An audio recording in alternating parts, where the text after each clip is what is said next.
Good afternoon, everybody. Another beautiful day today, Monday morning. Sun's shining, a little hazy on the horizon. Just a beautiful day to be outside, enjoy the sunshine. So this video here is going to be a little bit kind of like a follow-up to my metabolic journey that I made about a month ago or so. Probably a little bit longer than that, but about a month ago I made that one video about my diets and talking about my thyroid and all that kind of stuff. And I just want to talk a little bit about that and some importance on following up after your doctor tells you one thing and you want to try and find some more information because maybe you're just more curious about your body than most people are. So that's what we're going to do. I'm going to give you a little bit of information on my blood work. We went to the hospital over here in Shenzhen and had a bunch of blood work done, and I did a ultrasound on my thyroid. And so I got some information I want to share with people, especially family and friends and just people out there that been put on thyroid medication, and that's it. You just take the medication and you never really check to see what's really the root cause why you're having to take that medication. So I just wanted to point out one thing. This is totally not even it doesn't have anything to do with this video, but when we lived in Michigan, we had a fiddle leaf fig that my wife bought, and we had that in our house for a while. I thought it was pretty cool. They're kind of picky. You got to learn how to water them and when, how much water they need and all that kind of stuff. And then I gave it to a friend of mine, but these bushes back here are fiddle leaf figs, and there is a ton of them over here, and they are huge. They're probably 10, 15 feet high. But I just thought that was pretty cool. I never seen a fiddle leaf fig other than in somebody's house or in a garden type setting, and these are pretty cool. They just amaze me for some reason. I don't know why, but that's the way it is. So anyway, so let's do a real quick rundown on my blood work, and then we'll talk about thyroid and what the results were on that. So the last time I had blood work done was beginning of November. In December, January was, holidays, and then February was a Chinese holiday, and I wasn't really completely on my bandwagon. I was kind of like, just holding on to the side. So some things kind of went north, some things kind of went south. But that's not a problem because I know what I did and I know how I can fix them. So I've been recording what I eat, when my first meal is, when my last meal is each day, what my blood pressure is, what my heart rate is, and my weight.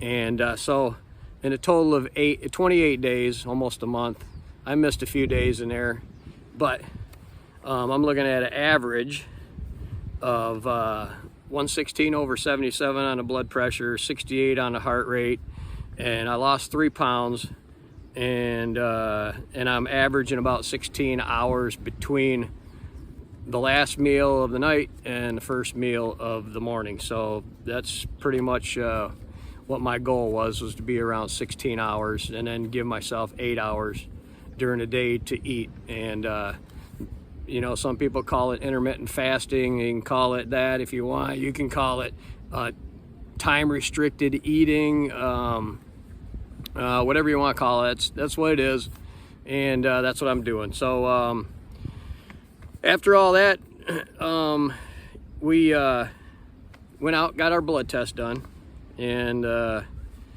there's a couple of things that the LDL-C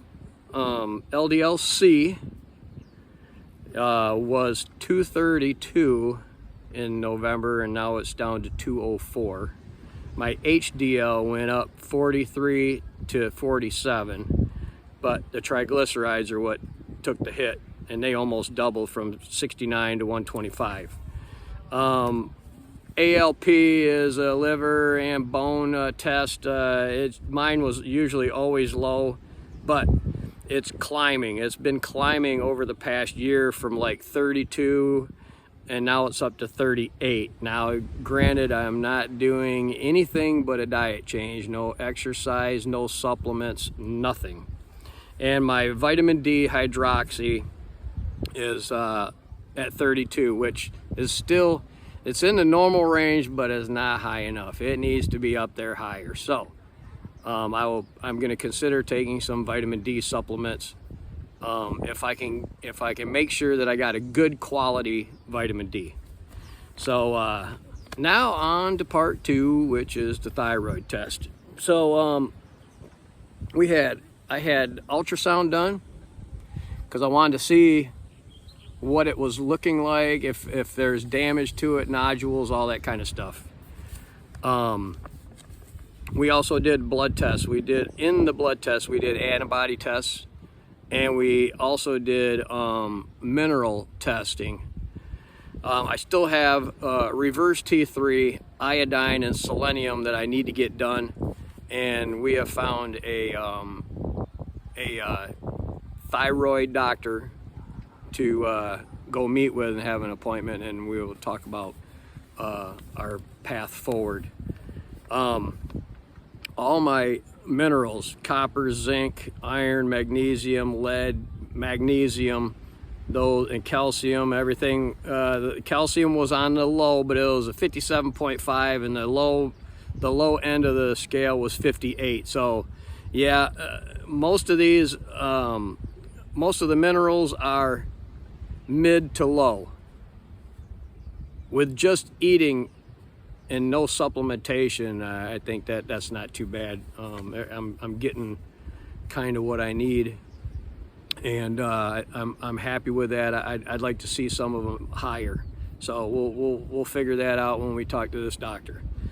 My TSH level is 3.9, of course, because I'm taking my thyroid medication, and the free T4 was fine, and the free T3 was fine, but they couldn't do a reverse T3, which I want that. It tells you if you're converting it correctly. Now, onto the antibody test. Thyroid globulin antibodies, 18.2.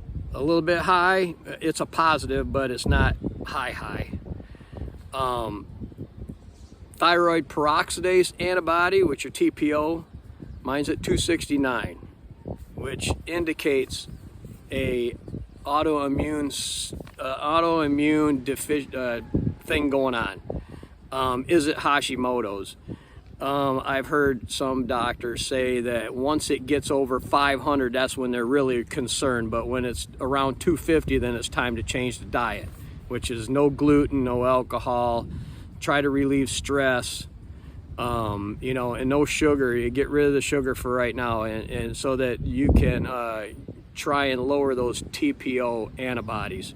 Also, your TRA antibody, which is a thyrotropin receptor, which you need your receptors to be able to make things bind and makes things work. So those antibodies targets the TSH receptor.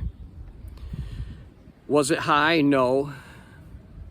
It was barely even high. It barely even had a reading. It was like 0.322 or something like that. So looks like the TSH receptors are not a problem. It looks like the thyroid globulin is a little bit of a problem, or it's growing into a problem. I don't know. This is the first time I ever tested this stuff. None of my doctors recommended anything past a TSH test. TSH, oh, your TSH is high. we got to put you on a thyroid hormone, T4, levothyroxine or the Synthroid or whatever you want to call it. And then they just left it at that. Last year, I asked my doctor, I said, do I have Hashimoto's? Oh, no, you don't have Hashimoto's. Well, this antibody that I'm looking at, the TPO is leaning towards Hashimoto, but if you really want to dig into it, I really need to go see an immunologist and do more testing and see if there's any other things going on. So we'll talk about that if I go to that point. Right now, I need to know my iodine and the selenium levels. Iodine's pretty important. Iodine's really important in your body, and from what I've been reading and watching and studying, that iodine deficiencies in America have really gone south. I mean, for one thing, in the Michigan area and all that stuff, listening to a holistic doctor in Michigan saying that the Ohio, Indiana, Illinois, Wisconsin, Michigan, and all through there has always been deficient in iodine. So get your iodine level checked, see where it is before you take supplements. Your body can handle iodine to a certain point. There's just a lot of stuff I've heard. So we're gonna dig into that kind of stuff, and just like when you have hypothyroidism, you're gonna have 9 times out of 10, I'm gonna say, and I'm not a doctor, professional, so don't take any of my advice or don't take it to heart. Just get with your doctor and have everything tested. Just don't stop at a TSH. So the levothyroxine has been linked to breast cancer, prostate cancer, all kinds of other cancers. It's a synthetic drug. It's just like a a statin or something like that. It's man-made. The medications are not designed to cure. They're designed to help alleviate symptoms and get your blood markers looking good enough for the doctor to say, okay, we're doing a good job. Well, you know what? Been doing this levothyroxine for 10 years now, and the ultrasound has revealed that the thyroid is shrinking. One side's a little tiny bit smaller than the other, not a big difference, but my thyroid is shrinking. My TPO is 269, so it's not at this extreme level. From what I've been reading, it's not at extreme level yet. Have I caught it in time? That's the main question that I have, is was I naive enough to not figure this shit out when I was diagnosed with hypothyroidism instead of just listening to the doctor? Well, the doctor's always been pushing me to get on statin, because when you have hypothyroidism, you're going to have high LDL. That's just a fact. Now, triglycerides, you have a little bit of control. At least I have a little bit of control. I could change my diet and my triglycerides will change. Can I get my triglycerides back down to below 69 where they were last year? Oh yeah, I can get them down. I'm pretty confident I can get them down. So, all I wanted to do is shed some light on if you for one thing, if you're feeling fatigued, lightheaded, dizzy all the time, you're tired all the time, you're cold all the time. There's a lot of symptoms that can happen when you got or your TSH is low. And if you've never had it checked and you've got anything that I just said, just go get it checked. Tell your doctor, hey man, I feel like crap. I want to see what my thyroid's doing, because the thyroid affects so much in your body. It is unbelievable. If you don't have your thyroid, your body is just not going to function correctly. Even if they give you TSH, the levothyroxine or whatever, it's just, you know, it's just not going to be normal anymore. Life is not going to be what you wanted it to be. And you know, if we all die, I know that. And but there's a choice. You know, you can do what you can to be comfortable up until you die, as much as you can. Maybe you do it and it doesn't happen the way you want it. That's, you know, that's the belief with a lot of things. You believe in something and you're hoping that it's real at the end. But I think that real food, even though our soils and everything are depleted in minerals and stuff, and we're not getting the minerals and things like it used to be in the vegetables, you can still find food that's rich in the nutrients that we need. So hang in there.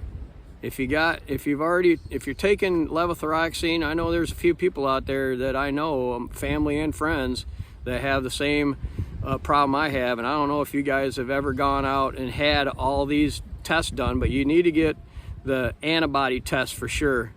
And if it was me, I would do like I said, the antibodies, the full thyroid panel. Check your minerals and vitamin levels, and go from there. But it's a journey. I'm taking it for a ride. I'm gonna ride this journey. I'm gonna find out if I can reverse. I've seen people say it can be reversed. I know there's a lot of people out there says it can't be reversed, but I've been reading and listening to a lot of videos on doctors, real doctors. Just because they're on YouTube doesn't mean they're not a doctor, that have cured or eliminated the symptoms, and people have gotten off from their thyroid medication. But a lot of it comes back to you and your diet and what you put in your body, and if you really care about it. So, hey everybody, thank you. Always appreciate everybody subscribing and checking out my videos. Like I said, it's just me and my life after retirement, and I know we haven't done any travel videos lately, but there is one coming up in May. We are heading north to a mountainous region. I'm going to keep it under lid and let you guys wait for it to come out. It's like I said, it's going to be in May. It's going to be a little while, 6-7 weeks. And until then, we are going to prepare for another great video from Retired Roman Rob. Okay, guys? Hey, love y'all. Peace be with you. Have a good day.